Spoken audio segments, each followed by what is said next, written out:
Ngayon lang kayo ay finish your food, Casper.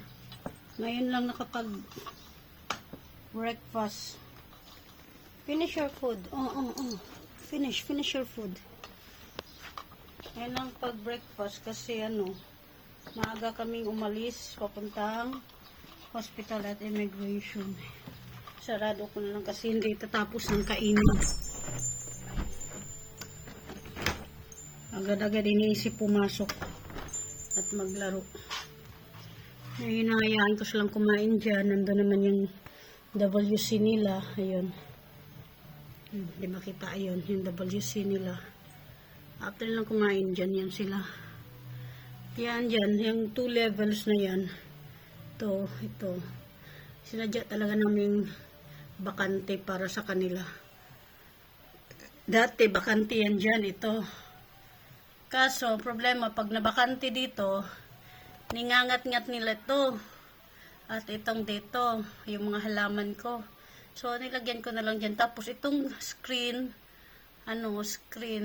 na bintana para makapasok ang hangin. Pero, yung mga lamok at langaw, di makapasok. Inaano nila, na-scratch. Kaya nilagyan ko ng harang ng mga halaman.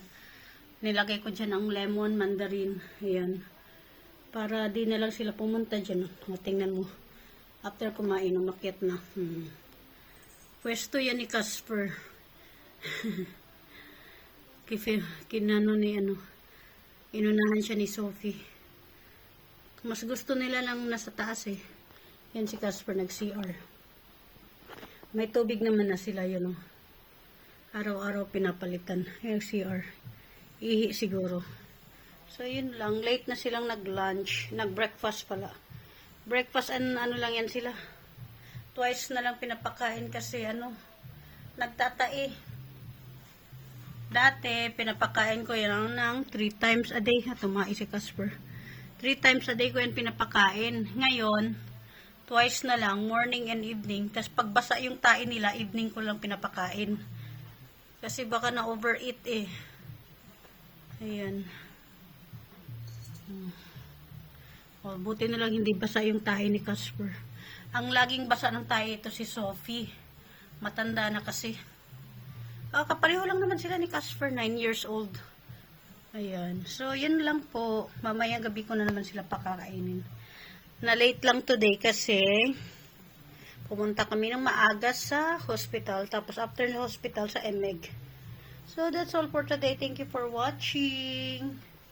Naway hindi kayo magsasawang suportahan si Casper and Casper Life and Family. Ayun, naakyat na siya. Ayun. Psst. Yan ka lang, you stay fresh air. Mama like also to stay outside, but I don't have place to stay outside. No. Stay there. Amoy ihi dyan sa inyong lugar. Sa place nyo. Umihi. Tapos tumahi si Casper. Mamaya ko pa yan kukunin. Hayaan ko muna sila dyan.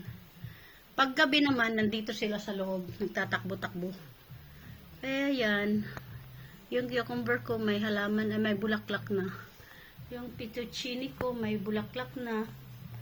Pati yung chili at saka yung atsal. May mga bulaklak na.